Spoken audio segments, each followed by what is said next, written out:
My favorite motorcycle has a problem. Let's pull the bike out. We talked about this bike actually not too long ago, and it is the Honda Gb500. The bike is currently sitting here in the garage, and I tried riding it the other day, but well, even when I started it, it didn't quite want to stay on. What's going on, everyone? Welcome back to the channel. If you guys are new here, well, make sure to subscribe so you don't miss any future videos. In today's video, we're gonna be taking the GB out because I have a couple of issues with my motorcycle. The other day we pulled it out and I introduced it to you guys and talked a little bit about the motorcycle and all of that.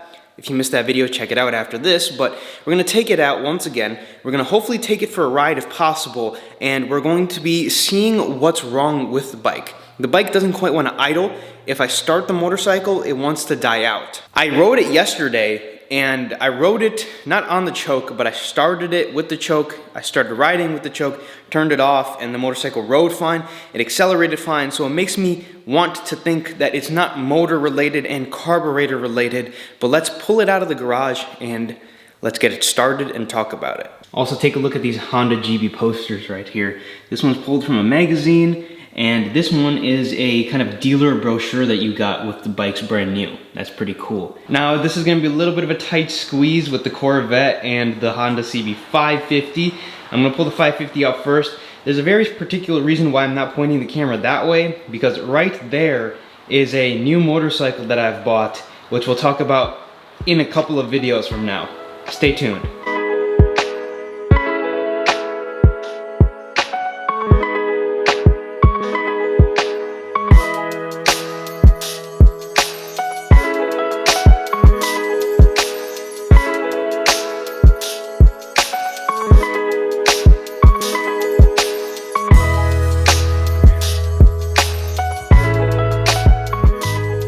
The observant viewer would note that it's snowing right now. So let's see if we can even get it running in the first place. Key, ignition, choke. Let's see if I can do this all one-handed. Gasoline, and it should fire right up. There we go.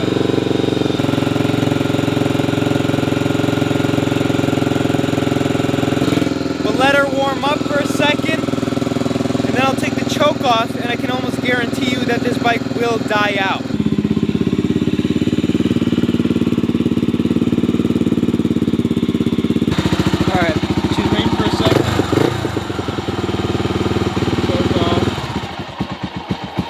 The bike idles. The bike idles. It's gonna die.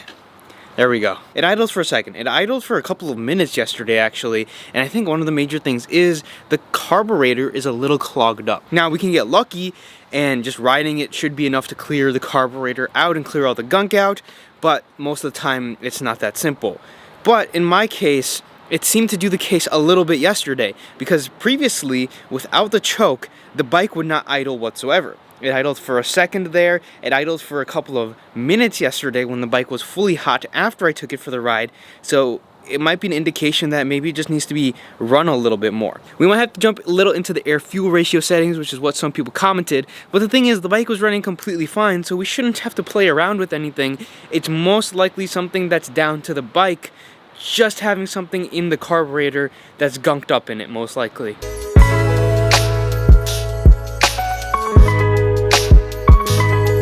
Now, there's one thing I'd like to emphasize. Number one, it rained yesterday and the day before, so the streets are clean. There's no salt on the roads whatsoever, which is the only reason I'm taking this bike out.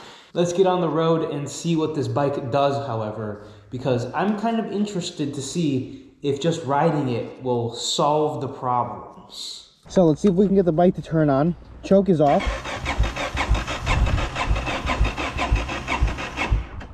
Doesn't quite want to do it. Choke is on.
it's like it wants to stay started, but it doesn't want to stay started. Its mind is very not made up on what it wants to do on idle, right?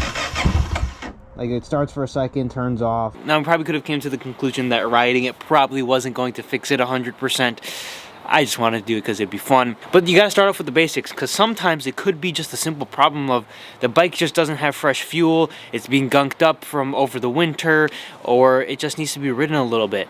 Things don't like to sit. For example, in the last video when we talked about my Yamaha Virago, I had that bike parked for around 5 or 6 months just in cold storage. We pulled it out of cold storage, we fired the bike didn't want to fire on both cylinders, it warmed up to the idea, and after about 5-10 minutes of the bike running, it fired on both cylinders, it started to run super nice, and we even got to take it out for a ride, something I never even thought was possible when I was pulling it out.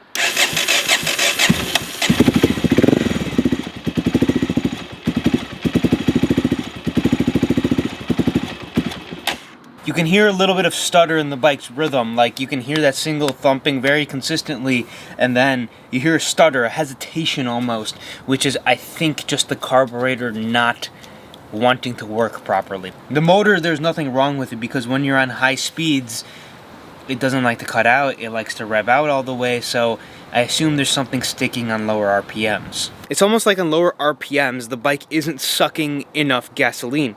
Then when it gets more RPM, it starts to actually take gasoline into the motor and then runs without a problem. I'm gonna have to do a little more research and more looking. Clearly it's not just simple as the bike needs to be rode a little bit, or perhaps it does need to be rode and just needs to be rode more, but I highly doubt that's the thing. I just wanted to take it out for personal pleasure.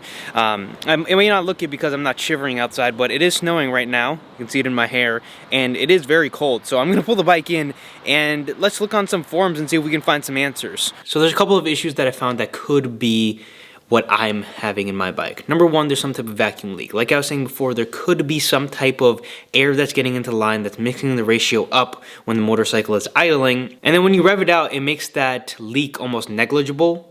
But I highly doubt that would be the issue. I think we would see some type of stutter or something along that extent when the motorcycle is on full throttle. The second thing it could be the choke sticking.